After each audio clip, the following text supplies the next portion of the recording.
Olá, pessoal, tudo bem? O primeiro turno das eleições já terminou e os eleitores deixaram nas urnas o recado para os políticos do nosso país.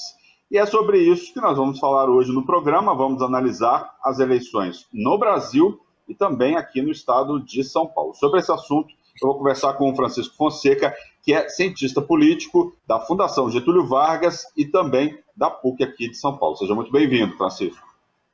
Muito obrigado, eu que agradeço.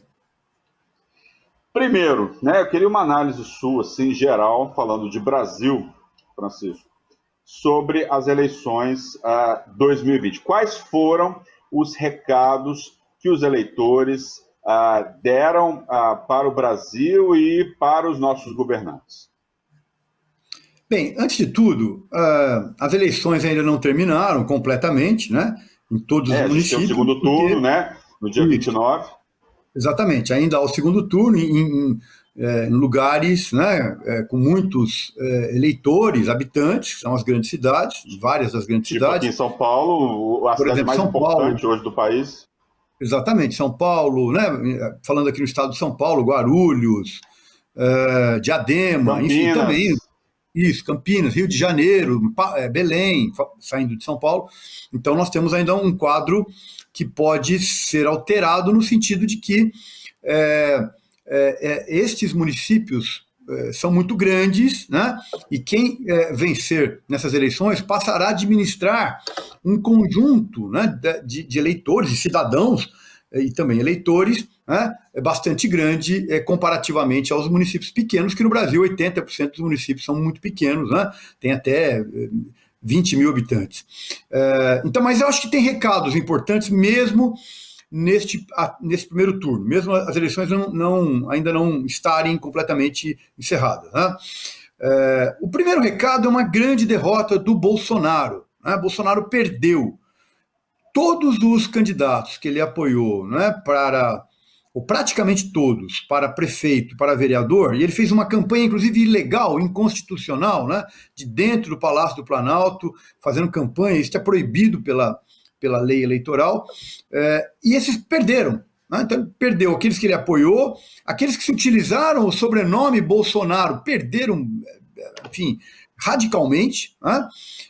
E todos aqueles que utilizaram o apoio do Bolsonaro também perderam. O caso do Russomano, do Crivella, no Rio, que só foi para o segundo turno porque as esquerdas não conseguiram se unificar lá, porque senão muito claramente não iria. E a derrota dele, pode dizer que é uma derrota certa, porque ele tem agora, Francisco, 70% de rejeição. A única exceção foi o filho dele, Carlos Bolsonaro, que teve uma votação menor do que teve em 2016, né? Em 2016, se não me engano, foram mais de 100 mil votos, agora foram 70 mil, não é isso? 70 mil, a única exceção foi o filho dele.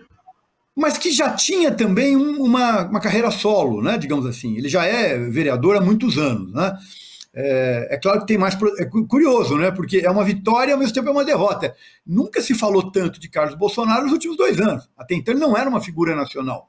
E agora que se falou tanto dele, ele perde 30 mil votos. Então, é uma vitória, mas no interior dessa vitória se constitui também uma relativa derrota. Ele está perdendo eleitores. Quanto mais ele aparece, menos eleitores ele tem, né? Antes ele aparecia pouco. Então existe esse movimento, então, na sua análise. Exatamente. Existe um duplo movimento. Ele continua um político bem votado, só que ele perdeu 30 mil votos. Não é pouca coisa, né, para um vereador, embora ele parta de um número muito grande, né? Ele já era vereador há bastante tempo, conhecido na cidade do Rio de Janeiro, mas não conhecido nacionalmente. Agora que ele se torna uma figura muito conhecida, ele perde votos. Então digamos, tem uma vitória e uma derrota ao mesmo tempo, que a gente pode dizer. Mas, de qualquer maneira, Bolsonaro é um grande perdedor.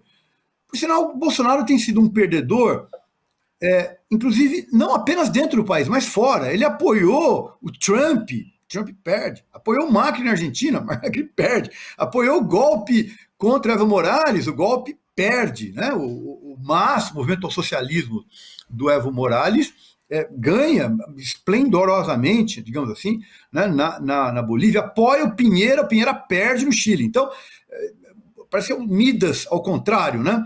Ou seja, onde toca, Francisco, perde.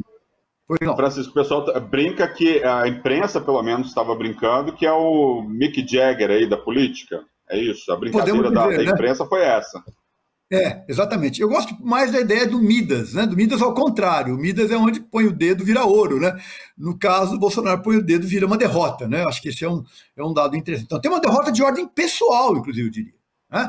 Associar-se ao bolsonarismo nestas eleições tornou-se sinônimo de derrota. No entanto, mais uma vez, as contradições da política.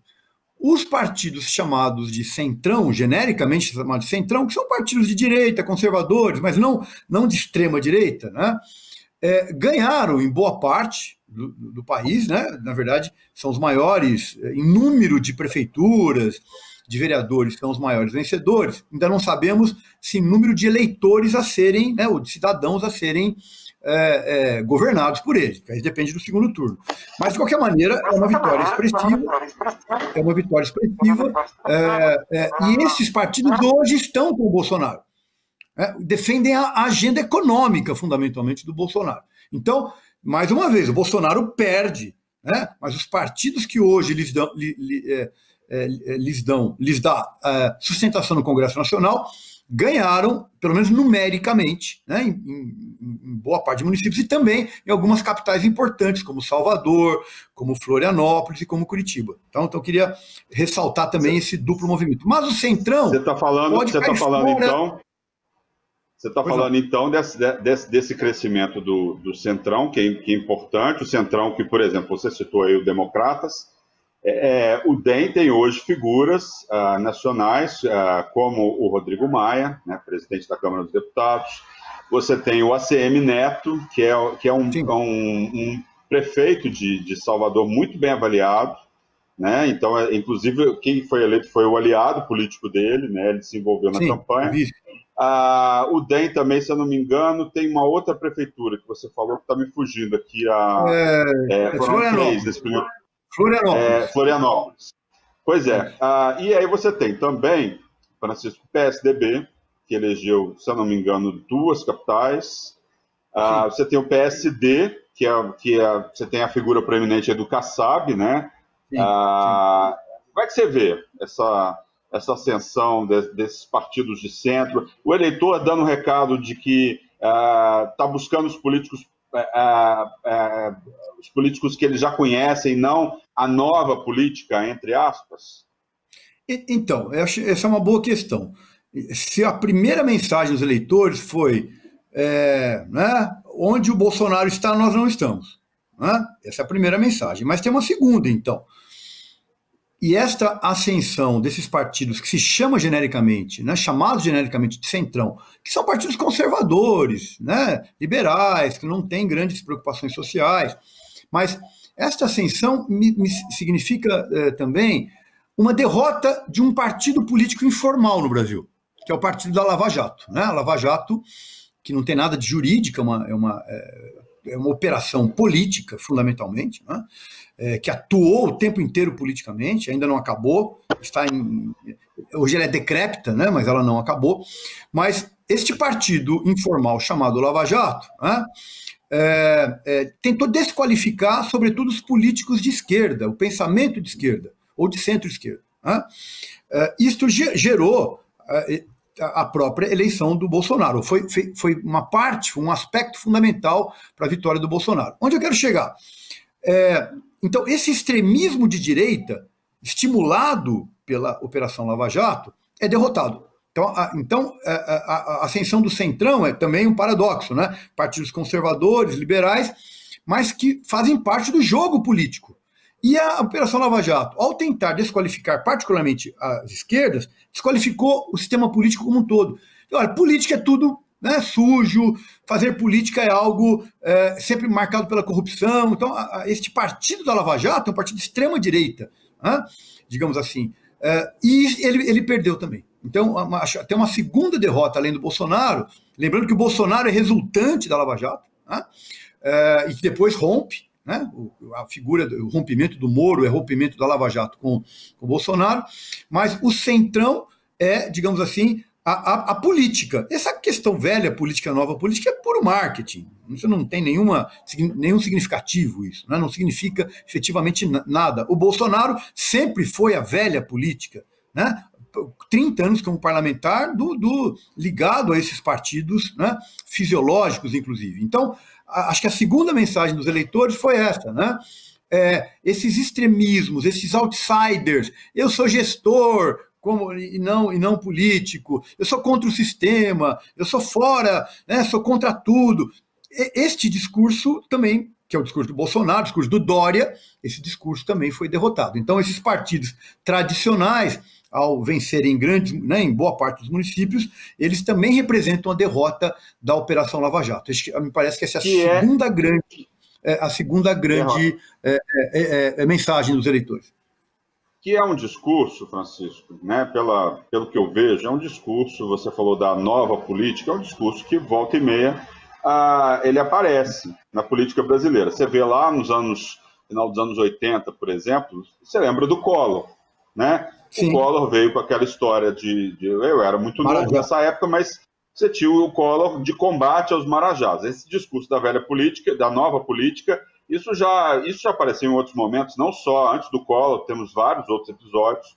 É algo que é cíclico. Pois é, Jânio Quadros com a vassoura, né? Eu estudei nos livros de história, né? Essa história da vassoura, que era o a UDN com o mar de lama, nos anos 50. Né?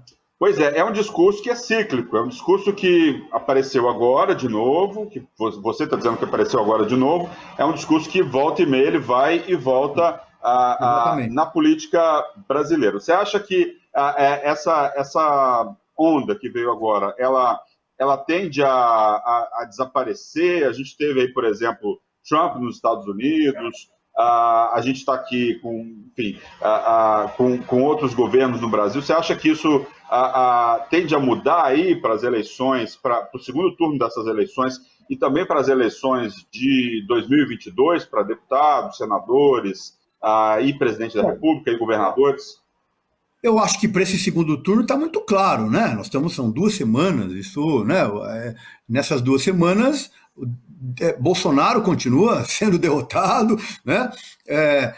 Mas há algo novo, né? Digamos assim, novo não, falar de outra maneira. Há um terceiro elemento, que é uma terceira mensagem dos eleitores, né? As esquerdas, né, estão se recuperando da perseguição da Lava Jato, eleitoralmente falando. As 2 últimas eleições do Brasil foram eleições deste partido informal, que é a Lava Jato. Um partido inconstitucional, ilegal, um partido que, inclusive, tem elementos protofascistas. E quem está dizendo isso é a Corte Interamericana dos Direitos Humanos, que é ligada à ONU.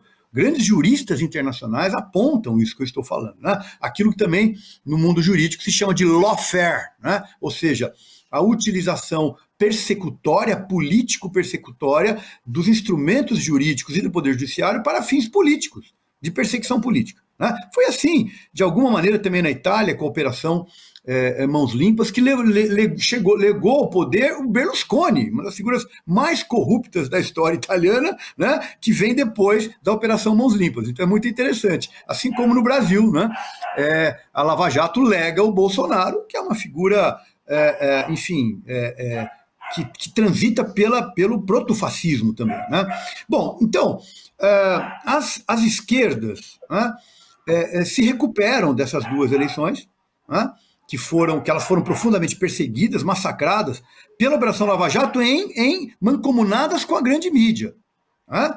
Então você tem setores do Poder Judiciário e a grande mídia, né, que atuaram ambos os setores do Poder Judiciário e a grande mídia como partidos políticos informais. Né? Isto está declinando hoje e as esquerdas estão retomando o poder, ou a centro-esquerda. Você acha que a grande mídia... Você acha que a grande mídia ela conspirou também? Você acredita nessa teoria de que a grande mídia também conspirou a favor da derrubada das esquerdas? Eu não tenho a menor dúvida. Eu passei a minha vida estudando isso. Meu mestrado, meu doutorado foi sobre o papel da grande imprensa na vida política. Né? Então eu não tenho dúvida, eu tenho uma mais completa certeza. A grande mídia é um partido. Né? E a grande mídia no Brasil é fortemente concentrada. Os artigos 220, 221, 222 da Constituição proíbem, né, a propriedade cruzada, o oligopólio. Esta proibição nunca foi vigente. O Brasil é um país que ocupa, segundo dados da ONU, um estudo muito importante da ONU, é um dos países com menor pluralidade midiática no mundo. Quando nós olhamos o rádio e a televisão, que são concessões públicas, eles estão nas mãos de meia dúzia, 7, 8 proprietários, que inclusive têm propriedade cruzada, repito, proibida pela Constituição. Quando nós vamos para o âmbito das revistas e dos jornais, que não são concessão pública, vemos a mesma concentração. Né? O UOL é a Folha, o G1 é o Globo, é o Valor Econômico, é a Rádio Globo, é a CBN. Né? Quer dizer, é uma extrema concentração da opinião. Vou dar um exemplo só. Mas uma questão. Qual que é o modelo ideal? Deixa eu só dar esse exemplo, Luciano, só um minutinho. Reforma da Previdência e reforma trabalhista. Eu fiz um acompanhamento. Toda a grande mídia disse, reforma trabalhista é boa porque vai criar trabalho. Toda a grande mídia disse, reforma da Previdência é boa porque vai ajustar as contas. Nenhum setor da grande mídia deu uma opinião diferente dessa, e havia muitas opiniões diferentes. Só um exemplo para ficar mais interessante seu ponto de vista. Eu queria falando dessa questão, que a gente acabou falando um pouco disso mais, existe algum país com algum modelo ideal, na sua visão? Você acha que modelo europeu, modelo americano, essa concentração existe em outros lugares também? Atua também como um outro partido na sua visão? Como é que está isso fora daqui? Tá. Então, de modo geral, a mídia tem um papel político-ideológico. Né? A mídia procura agendar os temas governamentais, né? Formar a chamada opinião pública, ou formatar a chamada opinião pública. Né? Isso é um processo mais ou menos geral. Porém, há sim alternativas históricas. Eu vou dar 2 exemplos, um perto do Brasil e um pouco mais distante. Perto do Brasil, a Argentina. A Argentina fez a lei de médios, que é uma lei muitíssimo interessante. Ela diz o seguinte: rádio e televisão, que são concessões públicas, tem 3/3. 1/3 é empresarial, capital privado empresarial. Outro terço é comunitário, universidades, movimentos sociais, entidades de pesquisa, tá claro, comunitário. O 3/3 é estatal, como é muito comum na Europa. Na Europa, todos os países europeus têm uma TV estatal, de grande audiência, muito importante. A lei dos 3/3, muito importante, você pluraliza. Então eu vou ver a reforma trabalhista na mídia privada, na mídia comunitária e na mídia estatal. Potencialmente eu tenho 3 visões sobre a reforma trabalhista. No Brasil só tem uma. Ok? Bom, vamos sair do Brasil. França. A França tem um modelo, né, de regulação dos meios de comunicação que é bastante severo. Né? Os franceses regulam, inclusive, o espaço dado em termos de diversidade para os mesmos fenômenos. Para um jornal francês, ele tem que falar que a reforma trabalhista tem a posição A, a posição B, a posição C. Por mais que o jornal tenha preferência por uma posição, ele tem que falar. Nos períodos eleitorais, eles medem os centímetros que saem no jornal para os candidatos. Então, há modelos de democracia, mas muito melhores que o Brasil. Né? O Brasil é uma oligarquia midiática. Eu diria mais ainda, né? Mais ainda. Há um grande problema na concessão no Brasil. Né? As concessões são sempre para os mesmos grupos e que fazem tráfico de influência, né, no Congresso Nacional para ter acesso, portanto, ao rádio e à televisão. Isso deveria ser plural. Uma sociedade plural é que quando tem opiniões diversas, pontos de vista diversos. Se nós falarmos para os meus alunos da FGV e da PUC para fazer uma matéria sobre a reforma da Previdência, eu vou ter lá várias opiniões. Essas opiniões deviam estar presentes para o cidadão, para o telespectador. Se nós falarmos com sindicatos, né, falarmos com os movimentos sociais, falarmos com a OAB, né, com os auditores fiscais, nós vamos ter várias opiniões. Nada disso aparece no Brasil, assim como não aparece a diversidade racial, a diversidade cultural dos indígenas, dos afrodescendentes, enfim, de um sem número de temas. E também na vida política, tá claro? Então eu queria chamar a atenção que a mídia Esse é um tema interessante, acho que só isso vale uns 2 ou 3 programas da gente debater aqui, o debate é bastante interessante. Voltando para a questão das eleições municipais, A gente está falando de um começo de mudanças aí em relação à vontade do eleitor, um comportamento diferente, me corrija se eu estiver errado, 2016, 2018, e aí a gente está caminhando para as eleições de 2022, né? Dá para a gente falar que essa mudança aí de posição dos eleitores brasileiros aqui do estado de São Paulo, isso vai caminhar até 2022? Dá para fazer alguma previsão em relação a 2022? A gente vai ter uma mudança aí nas assembleias, na Câmara dos Deputados, no Senado, entre os governos estaduais, até para presidente. O que nos espera daqui a 2 anos, na sua visão? 2 anos no Brasil é muito tempo. E 2 anos, neste momento que nós estamos vivenciando, é mais tempo ainda. Por quê? Porque nós vivemos uma fase na vida política brasileira desde 2016, quando um golpe militar, militar não, né? O militar foi na Bolívia. Um golpe parlamentar, judiciário e midiático retirou a presidente Dilma. Até os que votaram, a própria Janaína Pascoal agora acabou de dizer, né, que pela pedalada fiscal não era isso não tinha nada a ver, o golpe, né, derrubou-se uma presidente da República, né, por um pretexto. Todos os governadores, ex-presidentes, fizeram pedalada fiscal. O Antônio Anastasia, né, relator do impeachment no Senado, o Zeiro e Vezeiro, como governador de Minas Gerais, né, em pedaladas fiscais. Isso é uma rotina na vida política brasileira. Então não teve crime de responsabilidade, muitos parlamentares já assumiram isso. Né? Houve um golpe no Brasil, um golpe de Estado, né? Produzido pela mídia, pelo Poder Judiciário e pela Operação Lava Jato. Né? E por movimentos de extrema-direita, como o MBL, né? Enfim, tudo isso que se sabe no Brasil. Isto levou, portanto, também a prisão sem crime comprovado do ex-presidente Lula, também para retirá-lo, né, do jogo eleitoral. E levou à eleição, com muita fake news, como nós sabemos, de Bolsonaro. Então, por que eu estou resgatando esses fatos de 2015 para cá? Eles levaram e legaram ao Brasil a uma enorme incerteza política, indeterminação política. Né? Veja o papel dos militares hoje. Né? Ninguém no âmbito político hoje afirma com total certeza que nós teremos eleições em 2022. O Bolsonaro tentou dar um golpe de Estado militar. Está comprovado. Não conseguiu. Por isso que ele foi para o Centrão. Então o que o Bolsonaro quer agora? Ser um político viável eleitoralmente, mas ele quis dar um golpe de Estado, não conseguiu.